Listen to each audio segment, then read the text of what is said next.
warahmatullahi wabarakatuh. Alhamdulillahilladzi nahmaduhu wa nasta'inuhu wa nastaghfiruh wa na'udzu billahi min shururi anfusina wa min sayyiati a'malina. May yahdihillahu fala mudilla lahu wa may yudlil fala hadiya lahu. Asyhadu an la ilaha illallah wahdahu la syarika lah wa asyhadu anna sayyidana wa nabiyyana Muhammadan 'abduhu wa rasuluh wa safiyyuhu min khalqihi wa habibuh. Ballagha ar-risalata wa adda al-amanata wa nasaha al-ummah wa kashafa Allahu bihi al-ghummah wa jahidun fi sabilillahi hatta atahu al-yaqin. Salawatu rabbi wa salamuhu alayka ya sayyidi ya Rasulullah. Allahumma salli ala sayyidina Muhammadin al-fatihi lima ughliq wal khatimi lima sabaqa an-nasiril haqqi bil haqqi wal hadi ila siratikal mustaqim. Sallallahu alaihi wa ala alihi wa sahbihi haqqa qadrihi wa miqdarihi al-azim. Qala al-musannif rahimahullahu ta'ala wa nafa'ana bihi wa bi'ulumihi wa bi'ulumi masyayikhina fid dharain amin. Fa idza khutira biqalbil 'abdi awwala. Bagusnya antum juga punya kitab, bagusnya walaupun tak pandai baca kitab bisa juga melihat, setidaknya tahu aja arti waw itu dan jadilah. Illa tu kepada, illa kecuali, itu bagusnya. Tapi dikasih kitab tak pula, dia bawa tibyan dulu, dah banyak punya kitab tibyan, tak ada dia buat kitab tibyan.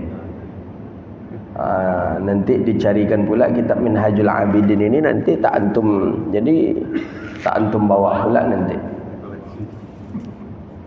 Walaupun kitab apa namanya, kitab kuning tak apa-apa, kita tak pandai baca kitab. Orang dulu banyak macam itu juga, tak pandai dia, tapi lama-lama tahu juga dia nanti. Seperti waw dan, berarti waw itu dan lah artinya, berarti allazi yang, la tidak, bal akan tetapi. Setidaknya antum simak satu-satu per kalimat nanti dapat dari antum, daripada mengangu aja. Kalau tabligh akbar apa, kalau ngaji cak kitab. Kita coba nanti cari Minhajul Abidin, banyak yang jual Minhajul Abidin, banyak. Bukit Tinggi banyak yang jual Minhajul Abidin. Kalau terjemahan boleh, tapi terjemahan tu kadang tak sesuai pula, terjemahan tu dengan isi teks aslinya kadang dah banyak meleset juga kadang. Lain di teks asli, lain pula yang diterjemahkan. Ini. Baik. Fa idza khutira biqalbil 'abdi awwala kulli syai'in anni ajiduni mun'ama bidurubi minan ni'ami alayya kal hayati wal qudrati wal aqli wan nadqi wasairil ma'ani syarifah. Ni Minhajul Abidin, ni kitabnya Imam Ghazali ni, masya-Allah. Kalau kita membaca ini seolah-olah kita sedang mendengar nasihat daripada Imam Al-Ghazali. Imam Ghazali menulis kitab ini Minhajul Abidin, kita membaca ya. Jadi kita sedang dinasihati oleh Imam Al-Ghazali. Ini lanjutan daripada kajian kita sebelum Ramadan kemarin, yaitu orang-orang yang Allah bukakan pintu hatinya, maka akan lapang dadanya dan lapang pula daripada pintu hatinya. Jadi sahabat bertanya ke Rasulullah, bagaimana tanda-tanda orang yang seperti ini ya Rasulullah? Kata baginda Nabi, mereka akan didekatkan dengan kampung yang, mereka akan dijauhkan daripada daerah tipu daya, dan mereka akan masuk kepada kampung yang kekal abadi, yaitu surga, dan mereka mempersiapkan mati sebelum datangnya kematian. Jadi itu tanda-tanda orang yang Allah bukakan pintu hatinya. Tanda orang tu Allah bukakan pintu hatinya, sebelum datang kematian tu dia sudah mempersiapkan kematian itu. Belum datang kematian tu lagi, belum ada tanda kematian itu, rasa-rasa kepanjang jumuh baru, tapi kita sudah mempersiapkan kematian ini. Ya mungkin dengan usia kita hari inilah, kita banyak yang muda-muda ini, Rasa-rasa lama mati rasanya kan, rasanya. Tapi persiapan untuk mati itu sudah kita persiapkan hari ini. Itu tanda Allah bukakan pintu hati kita. Orang-orang, maka disebutkan dalam hadis Nabi itu rajulun mu'al asyabab, seseorang pemuda yang selalu mempautkan hatinya ke masjid. Selalu ia pautkan hatinya ke masjid. Padahal mestinya yang mempautkan hati ke masjid itu orang tua. Karenanya kan mati besok rasanya lah bosannya hidup di dunia tu, lah banyak rasa yang dia rasakan, lah banyak kenikmatan yang dia pakai. Tapi ternyata tidak. Seorang pemuda yang terpaut hatinya ke rumah Allah, itu orang yang nanti yang Allah lindungi di akhirat ketika tidak ada perlindungan. Jadi di antara orang yang Allah bukakan nur di dalam hatinya, Allah bukakan cahaya di dalam hatinya adalah orang-orang yang sudah mempersiapkan kematian sebelum kematian itu datang. Dan mudah-mudahan kita termasuk orang bagian daripada itu. Kita seluruh amal kebaikan yang pernah kita lakukan ini, dengan solatnya, dengan baca Qur'annya, dengan duduk di majlis ilmunya, seluruhnya ini adalah isti'dad juga, persiapan sebelum kita untuk meninggal dunia. Ketika kita meninggal dunia, seluruhnya sudah bersaksi nanti di hadapan Allah bahwa kita termasuk orang yang pernah beribadah pada masa di dunia. Dilanjutkan oleh Imam Ghazali, فَإِذَا خُتِرَ بِقَلْبِ الْعَبْدِ أَوَّلَ كُلِّ شَيْءٍ أَنِّي أَجِدُنِي مُنْعَمَ بِدُرُوبِ مِنَ النِّعَمِ عَلَيَّ. Apa kata Imam Al-Ghazali rahimahullah? Maka apabila ada lintasan di dalam hati seorang hamba, ada lintasan, goresan dalam hati, khatir. Khatir itu bahasa Arab, bahasa awak khawatir juga. Khatir itu bahasa Arab, bahasa awak khawatir juga. Khawatir itu kan ada perasaan dalam hati. Seorang hamba apabila ada lintasan di dalam hatinya, perasaan di dalam hatinya,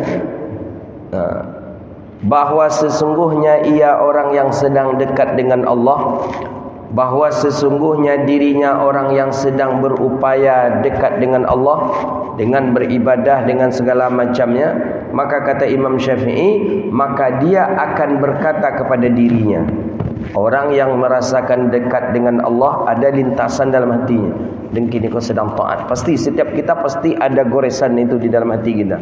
Ketika kita sedang taat ada goresan dalam hati. Ketika kita sedang maksiat pun terasa dia agak jauh daripada Allah, agak jauh daripada Allah. Tapi orang yang ketika sedang dekat dia dengan Allah, apa kata dia kepada dirinya? Dia akan berkata kepada dirinya, kata Imam Ghazali, apa? Anni ajiduni mun'iman. Aku ini sangatlah banyak Allah berikan nikmat. Ni bagi orang yang sedang dekat dengan Allah. Orang yang sedang dekat dengan Allah, di dalam hatinya akan terucap ucapan, aku banyak betul nikmat Allah yang Allah berikan kepada aku. Mulai daripada nikmat hidup sampai nikmat aku bisa berusaha. Allah beri pula kepadaku nikmat kelapangan. Allah beri kepadaku nikmat akal. Allah beri kepadaku nikmat bisa berbicara, dan seluruh nikmat-nikmat Allah yang lainnya. Ni kita sudah ada ini apa belum? Kita ulangi balik. Fa idza khutira, apabila terlintas di dalam dada seorang hamba bahwa dirinya sedang dekat dengan Allah, maka dia akan berkata kepada dirinya, kita berbicara kepada dirinya, alangkah besarnya nikmat Allah. Allah beri aku hidup, Allah beri aku kesempatan duduk di majlis ilmu, Allah beri aku kesempatan solat berjamaah, Allah beri aku akal, Allah beri aku berbicara, bisa berzikir. Seluruhnya disebut sifat-sifat kenikmatan daripada Allah. Itu tanda orang itu ada lintasan goresan hatinya sedang dekat dengan Allah. Kita sudah ada itu enggak? Sudah ada. Alhamdulillah Ustaz, semenjak mengaji ke Ustaz, lapang rasanya dada ke Ustaz. Ada orang yang seperti itu.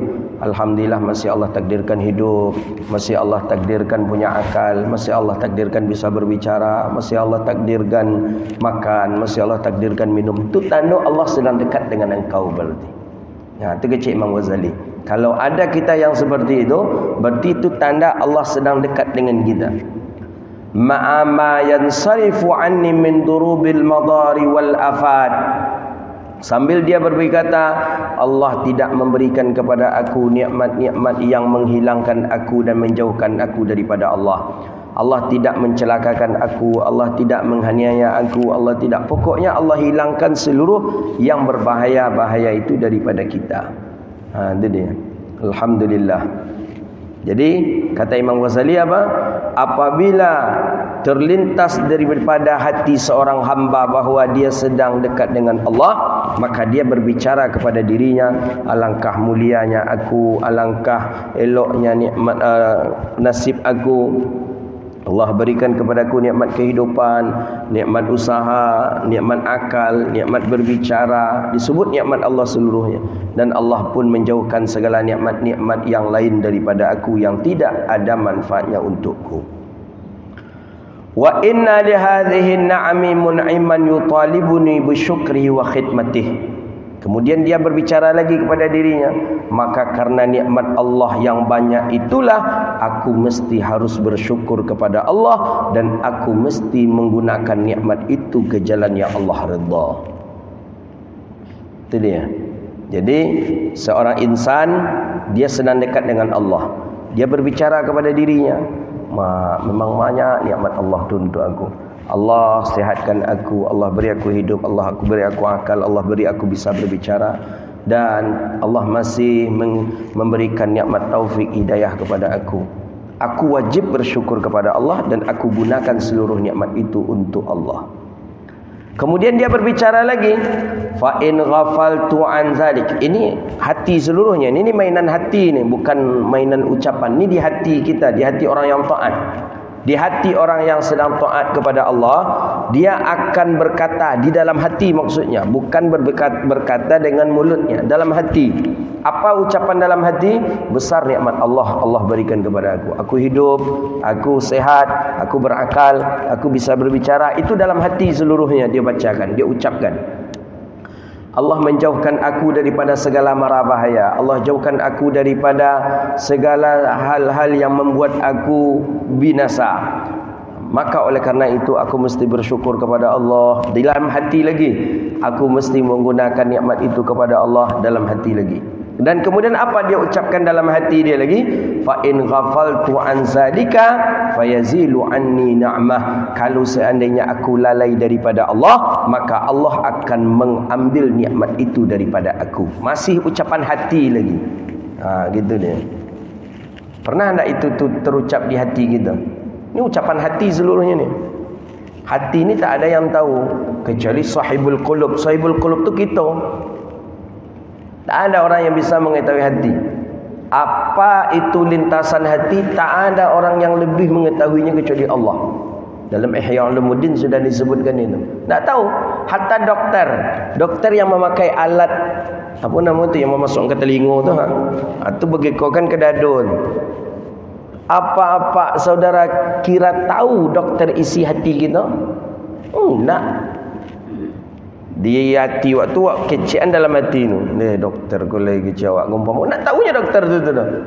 Jadi doktor tu apa? Ilmu yang dia ketahui itu tentang betul orang ni punya penyakit atau tidak. Itu saja yang dia tahu. Alat apa namanya ini, mikrofon ini yang didekatkan ke mulut itu, yang pakai ke kepala ini. Itu kalau kita berbisik dia tahu ni. Bismillahirrahmanirrahim. Alhamdulillah. Ar-Rahman. Maliki yaumiddin. Wallahu. Tapi isi hati tahu tak dia? Tak tahu. Tak ada alat yang mengetahui isi hati orang kecuali siapa?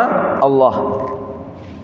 Maka Imam Ghazali mengatakan, apabila hati seorang hamba tadi ada tergores bahawa dirinya sedang bersama Allah, bahawa dia sedang dekat dengan Allah, bagaimana?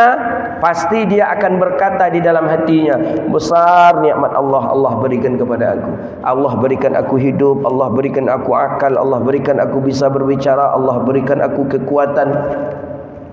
Dan Allah jauhkan aku dari balanya, Allah jauhkan aku dari malahnya. Kemudian ia katakan lagi, aku mesti bersyukur kepada Allah dan akan aku gunakan nikmat itu untuk mendekatkan kepada Allah.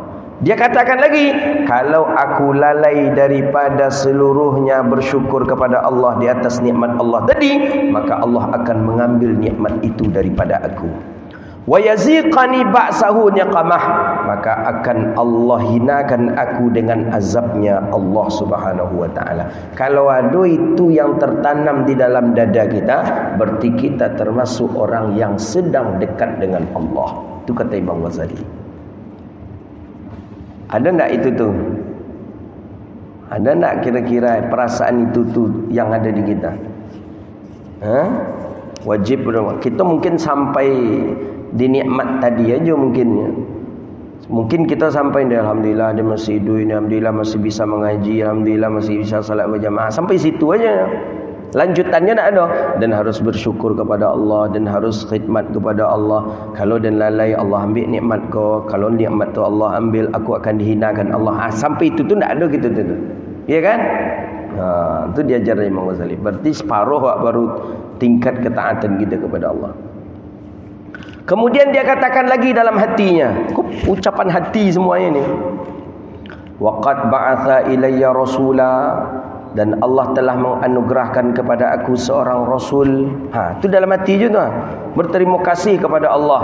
Allah telah menghidupkan, Allah memberikan kita kekuatan, Allah memberikan akal, Allah memberikan kita bisa berbicara. Wajib kita bersyukur kepada Allah, wajib kita gunakan nikmat itu kepada kebaikan. Kalau kita lalai, Allah ambil nikmat, Allah azab kita. Kemudian apa lagi? Allah telah menurunkan Rasul kepadaku, yang di tangan Rasul tadi ada mukjizat yang khariqul adat, dan itu di luar daripada kekuasaan manusia. Tengoklah. Wajib pula kita imani tu dalam hati kita. Untung ada Rasulullah, untung ada Nabi. Yang Nabi tadi punya khariqul adat. Khariqul adat artinya adalah mukjizat. Itu dia. Dikatakan oleh Imam Ihsan Al-Jamfazi bahawa Nabi sallallahu alaihi wasallam, faidatun, kata beliau, bilangannya para nabi itu 124,000 banyak nabi. Sedangkan Rasul itu 313 Rasul. Itu dia. Nabi lebih banyak daripada Rasul. Ini kata Imam Ihsan Jamfas dalam Sirajul Talibin. Jadi kita ulang balik. Qad ba'atha ilayya rasula, dan Allah telah mengutus Rasulnya untukku, yang di tangan Rasul tadi ada mukjizat, yang mukjizat itu di atas kekuasaan manusia. Fa akhbarani bi anna li rabban jalla dzikruhu qadiran aliman hayyan muridan mutakalliman ya'mur wa yanha. Dan Nabi tadi menceritakan kepada aku bahawa aku punya Tuhan yang selalu aku sebut namanya. Dia yang maha kuasa, dia yang maha mengetahui, dia yang maha hidup, dia yang maha berkehendak, dan dia yang maha berbicara.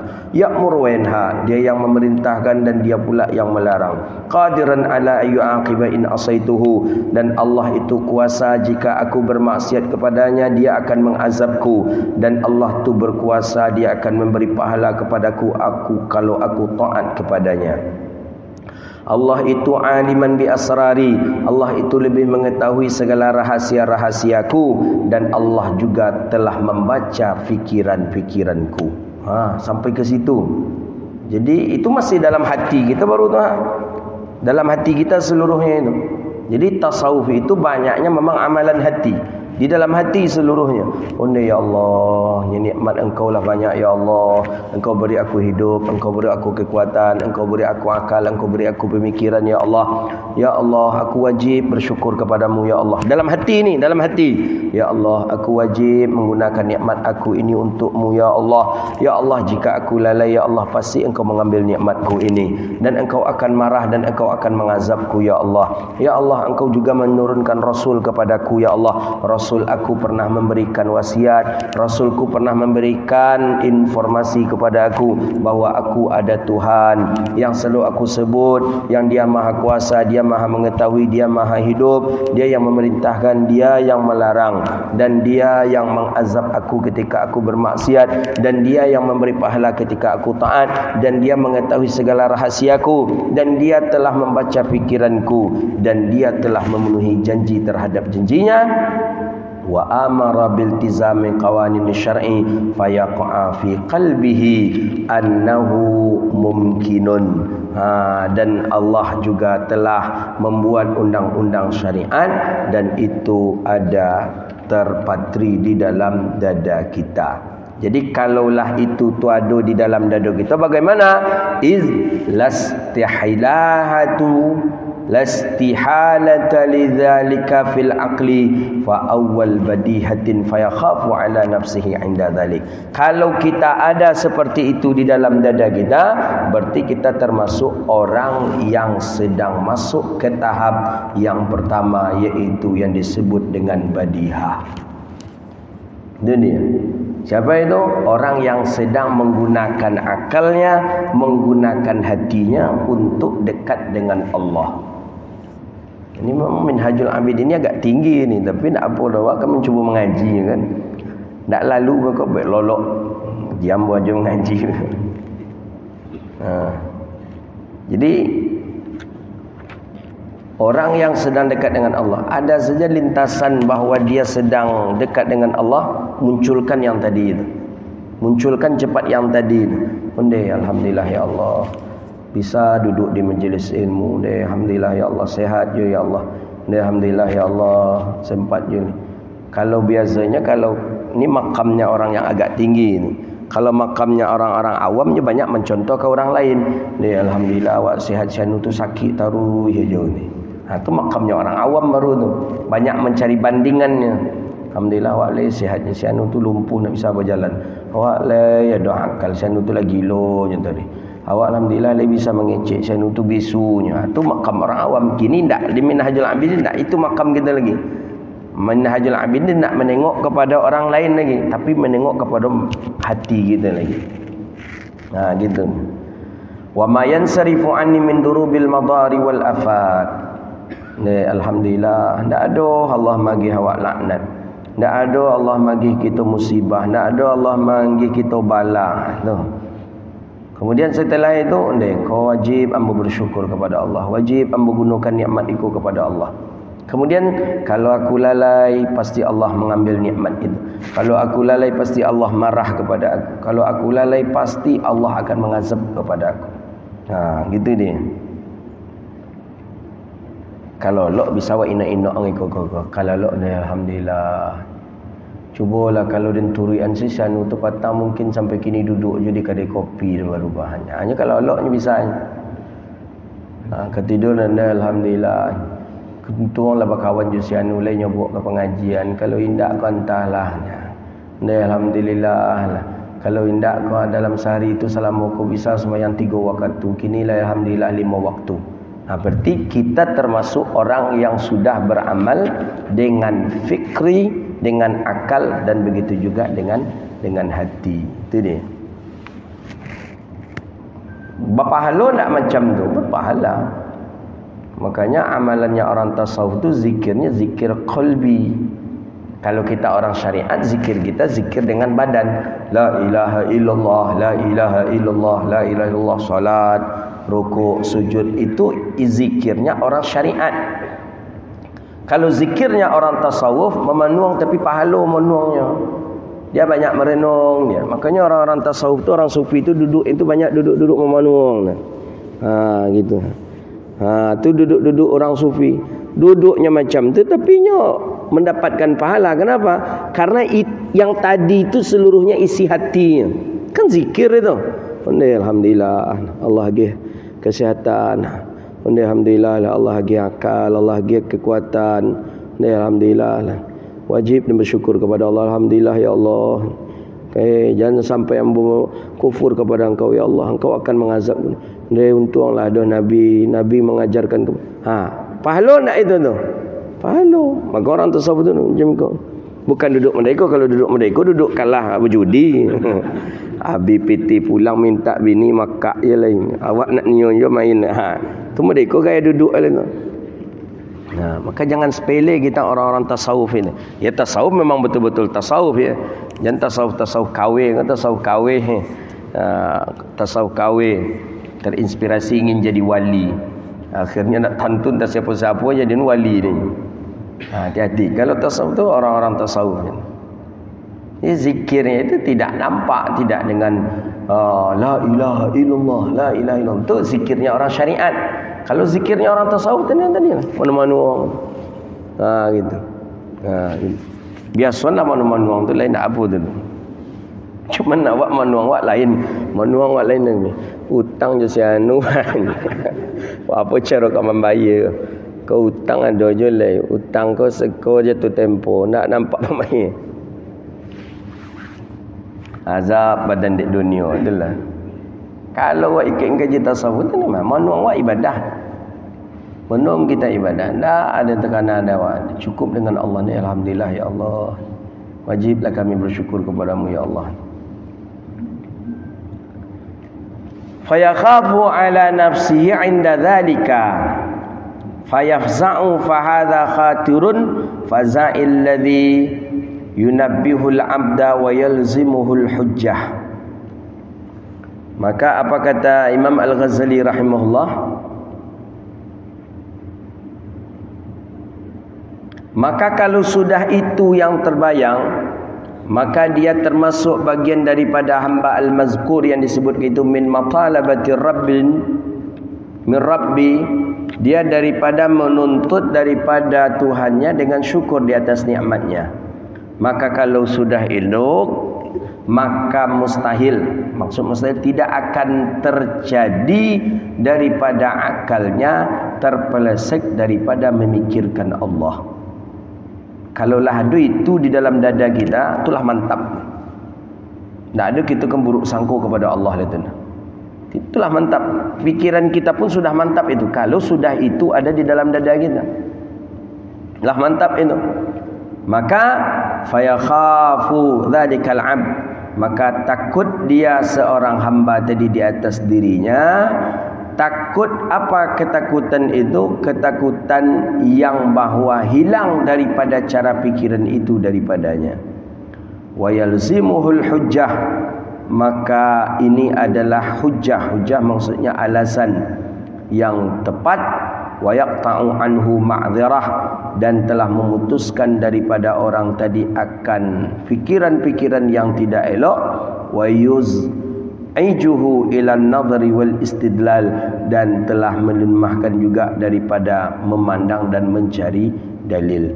Jadi kalau untuk dekat dengan Allah susah kita memberikan dalil kepada orang. Susah. Jadi umpama tanyalah dalil kepada orang tasawuf tadi.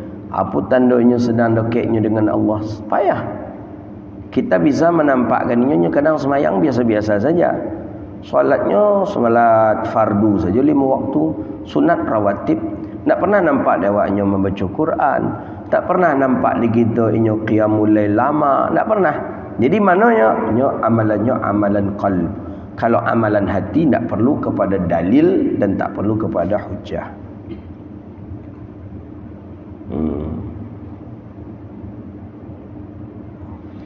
Hamba yang seperti itulah wa yanzuru ila tariqil khalas. Dia telah berjalan dengan pikiran-pikiran tadi, dia telah berjalan wa husulul aman, dan dia telah menghasilkan sebuah keamanan. Maksud keamanan, kemantapan lahu baginya, mimma waqa'a biqalbihi, dengan sesuatu yang ada pada dirinya. Au sami'a bi udhunihi, dia telah mantap dalam dadanya, telah mantap di atas pendengarannya. Apapun yang dihujat oleh orang dia takkan bisa berubah. Falam yajid fihi sabilan siwan nadhiri bi'aqlih, maka tidak akan diperdapatnya jalan yang sama seperti jalan yang ia pikirkan di dalam dadanya tadi. Kalau sudah seperti itu bagaimana? Liyahsila lahu ilmul yakin, maka orang tadi memperolehlah ilmu yakin. Dia kan ada ilmu yakin, ada apa lagi? Ada nurul yakin, ada ilmul yakin, ada ilmul yakin, ada nurul yakin. Ilmul yakin itulah dia, mantap ilmu tadi. Ai mimma huwal maghib ya'lamu annahu rabban kallafahu wa amrahu wa nah. Kesimpulannya apa? Kesimpulannya di ujung kata Imam Ghazali, wa ya'lamu anna lahu rabban, dan dia mengetahui bahawa sesungguhnya Allah kallafahu, yang selalu memerintahkannya, wa nahahu, dan selalu melarangnya. Jadi inyo karajo cuma karena Allah, inyo berhenti pun juga karena Allah, tidak ada karena yang lain. Itulah dia. Jadi orang sufi itu tak bisa kita intervensi, tak bisa. Orang-orang tasawuf tak bisa kita intervensi.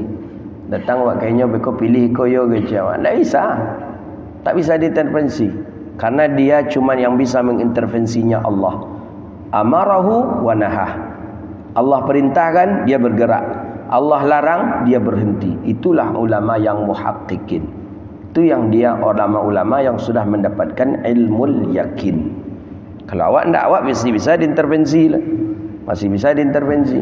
Hantar amplop agak tebal, beko berubah hukum haram jadi halal. Potang haram kata kiai, potang katanya. Kinilah beda. Beda ke? Beda katanya. Semenjak nampak amplop angku lah katanya. Beda ya di fatwaan. Kenapa? Ilmu tidak yakin. Kalau orang yang sudah sampai ke martabat ilmu yakin, tidak bisa diintervensi, tidak bisa. Amruhu wa naha. Allah yang memerintahkannya, Allah yang melarangnya. Siapa kebanyakan yang bisa sampai ke martabat itu? Yang bisa sampai ke martabat seperti itu adalah orang-orang arif billah, yang tak ada bergabung dengan dunia politik, tak ada bergabung dengan pemerintah. Itu bisa. Tapi kalau ustaz-ustaz lah bergabung ke dunia pemerintah, lah bergabung ke dunia politik, itu mudah diintervensi. Mudah. Macam-macam ustaz dan cabut SK ustaz bego katanya, oh iyalah pak, siap ni. Imam beko, imam salat tak usah lama-lama nak imam. Salat pendek-pendek aja imam. Kalau bisa ayat inna ataina qul huwallahu inna ataina qul huwallah. Kata presiden umpama ni, ini umpama, atau kata wali kota. Apa tu pak kecik imam kan? Yo, kita ada acara kan. Oh, tak bisa dah pak. Kita salat tak boleh pak, intervensi imam. 2 hari imam tu keluar SK pemberhentiannya. Kenapa? Karena kita belum ilmu yakin. Kalau yang ulama yang ilmu yakin, tak bisa diintervensi. Kalau memang seperti itu, silakan anda yang jadi imam. Oh gitu. Apa lagi imam?